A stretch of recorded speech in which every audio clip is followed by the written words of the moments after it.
In a small village nestled by a winding river lived an old man named Ilara. His face was a map of gentle wrinkles, each one a testament to a lifetime of quiet observation. He was not a man of great wealth, but his garden was his kingdom, a lush tapestry of vibrant life. One day, a young, impatient man named Kale came to him, seeking a shortcut to success. "Master Ilara," he began, his voice filled with youthful ambition. "Teach me the secret to a bountiful harvest. I wish to grow the most magnificent fruit in all the lands, and I wish to do it quickly." Ilara listened with a calm smile.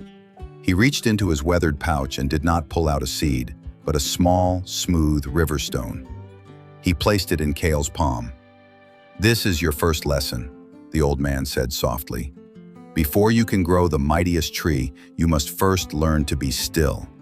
Hold this stone and let its stillness teach you patience. A gardener's true harvest is not in what he grows, but in the peace he finds in the waiting."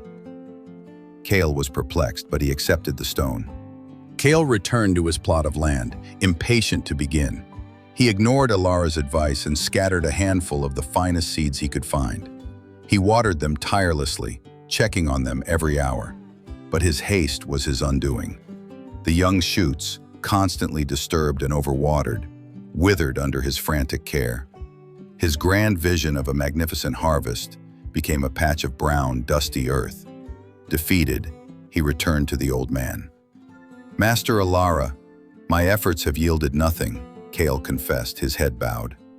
Ilara nodded, as if he had expected this. He then gave Kale a single, tiny, wrinkled seed. "This seed is of a rare and special fruit," Ilara explained. "It requires deep attention and a full year of slow growth. Plant it, but do not seek to rush its path. Trust in its journey, not in your own impatience." This time, Kale held the seed with reverence, remembering the cold, smooth feel of the river stone. Kale planted the single seed and, for the first few weeks, his patience held. He watered it only when the soil was dry, and he sat beside it, simply watching. Soon, the first tiny shoot appeared. But with it came the weeds, stubborn, fast-growing vines that threatened to choke the fledgling plant. Kale's instinct was to pull them out with brute force, but he remembered Ilara's words. Patience is not just waiting. It is the wisdom to know when to act and how. Instead of ripping the weeds out, Kale carefully observed their growth patterns.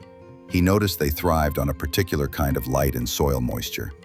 He learned to gently remove them at their roots, taking care not to disturb the young plant. He learned to distinguish between the beneficial and the harmful, realizing that not every unwelcome plant was a threat. Some, he discovered, even protected the soil. His focus shifted from fighting to understanding. As the seasons turned, a great drought descended upon the land. The river slowed to a trickle, and the sun beat down with relentless ferocity. Kale watched as his small plant began to wilt, its leaves turning a sickly yellow.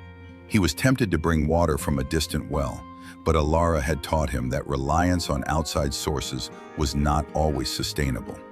The old man's words echoed in his mind. The deepest roots find their own water.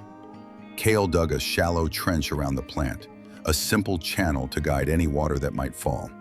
He placed a layer of mulch, dry leaves and straw, over the soil to protect it from the sun. He did not flood the plant with water from the well, but instead offered a few drops, just enough to sustain it. The plant, forced to seek its own sustenance, began to push its roots deeper and deeper into the earth, growing stronger beneath the surface. The drought finally broke with a gentle, soaking rain. Kale's plant, now a sturdy young tree, looked more vibrant than ever. The lessons of the dry season had given it an inner resilience. One morning, he noticed a tiny bud forming on a branch. It was a sign of a new beginning, a promise of the rare fruit to come. He understood then that the struggle had not been a curse, but a necessary part of the growth. Word spread through the village of Kale's thriving plant. Other villagers, seeing its health, offered him magic potions and special soils, promising to make the fruit grow faster. They showed him their own crops, which were large but lacked flavor and substance. Kale was tempted to try these shortcuts, to prove that his plant was truly the best. But he remembered the bitter taste of his first failure and the patient wisdom of Alara.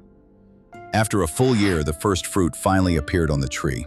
It was not the largest, nor the most perfectly shaped, but it glowed with a soft inner light. Kale plucked it from the branch and, with trembling hands, took a bite. The flavor was unlike anything he had ever tasted, sweet, complex, and full of life. It was not just fruit, it was a year of patience, a year of wisdom, and a year of struggle, all condensed into a single bite. Kale did not hoard the fruit. He took the first piece to Alara. The old man, his eyes crinkling at the corners, took the fruit and savored it. "The most beautiful things," Alara said, "are not always those that are the quickest to grow. True value lies in the depth of the process." Kale then shared his fruit with the entire village, giving freely to everyone who had watched his journey. The villagers, having tasted the fruit, were amazed by its flavor and its story.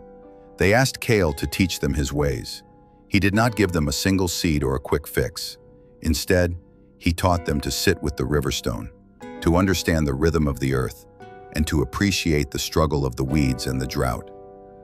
He taught them that a true gardener cultivates not just a plant, but their own character. Years passed, and Kale became a respected elder in his own right, his garden now a vibrant, thriving testament to his journey.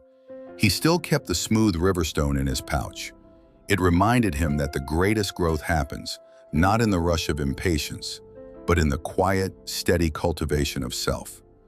The lesson was not about growing the most magnificent fruit, but about becoming the kind of person who could. The garden he cultivated was not just a collection of trees. It was a living story of patience, resilience, and wisdom. The fruit he shared was a gift, but the most enduring harvest was the knowledge he passed on to others. For the truest bounty is not found in what we take from the earth, but in the seeds of wisdom we plant in the hearts of others, allowing them to grow their own magnificent gardens.